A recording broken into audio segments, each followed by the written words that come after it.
Love ಜಿಹಾದ್ ಬಗ್ಗೆ ಮಾತನಾಡಬೇಕಾಗಿದ್ದಂತಹ ಗೃಹ ಸಚಿವರು ಹಿಂದೂ ಕಾರ್ಯಕರ್ತರಿಗೆ ಎಚ್ಚರಿಕೆಯನ್ನ ಕೊಟ್ಟಿದ್ದಾರೆ.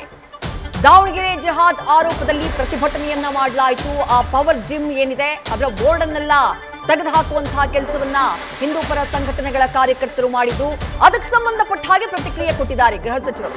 ಹೀಗೆಲ್ಲ ನೈತಿಕಗಿರಿ ಮಾಡಿದ್ರೆ ಒಪ್ಪೋದಕ್ಕೆ ಸಾಧ್ಯ ಇಲ್ಲ. ನೀವು ಬಂದು ಪೊಲೀಸ್ ಠಾಣೆಗೆ ಕಂಪ್ಲೇಂಟ್ ಕೊಡಿ, ನಾವು ನಿಮ್ಮ ಮೇಲೆ ಆಕ್ಷನ್ ತೆಗೆದುಕೊಳ್ಬೇಕಾಗತ್ತೆ, ಕಾನೂನು ಪ್ರಕಾರ ನೋಡ್ತೀವಿ ಎಂದಿದ್ದಾರೆ ಗೃಹ ಸಚಿವ ಪ್ರಿಯಾಂಕ್ ಖರ್ಗೆ.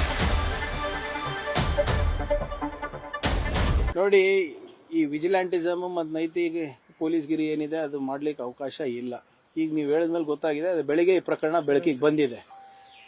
ನಾನು ನಿಮ್ದು ಏನೇ ಸಮಸ್ಯೆ ಇದ್ರು ಸ್ಟೇಷನಿಗೆ ಬನ್ನಿ, ಪೊಲೀಸ್ ಅವರಿಗೆ ಹೇಳಿ, ನಾವು ಸಾರ್ಟ್ ಔಟ್ ಮಾಡ್ತೀವಿ.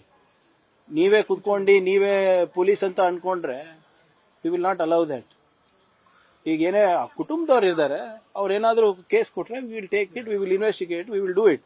ಈ ಮಾರಲ್ ಪೊಲೀಸಿಂಗು, ಈ ನೈತಿಕತೆ ಬಗ್ಗೆ ಮಾತನಾಡಕ್ಕೆ ಯಾರಿಗೂ ಇದು ಇಲ್ಲ. ಅವ್ರ ಮೇಲೂ ನಾವು ಸೂಕ್ತ ಕ್ರಮ ತಗೋತೀವಿ. ನೀವು ಸಮಾಜಕ್ಕೆ ನೀವು ಒಳ್ಳೇದು ಮಾಡಬೇಕು ಅಂದ್ರೆ ಬಂದು ನಮ್ಮ ಹತ್ರ ಚರ್ಚೆ ಮಾಡಿ, ನಮ್ಗೆ ಸಹಾಯ ಮಾಡಿ. ಅದು ಇದು ಬಿಟ್ಟು ನೀವೇ ಒಂದು ಪ್ಯಾರಲಲ್ ಆಗಿ ಒಂದು ತಂಡ ಕಟ್ಕೊಂಡು ಪಡೆ ಕಟ್ಕೊಂಡು ಓಡಾಡ್ತಾ ಇದ್ರೆ ನಿಮಗೂ ನಾವು ಇದು ಮಾಡಬೇಕಾಗುತ್ತೆ, ಆಕ್ಷನ್ ತಗೋಬೇಕಾಗುತ್ತೆ.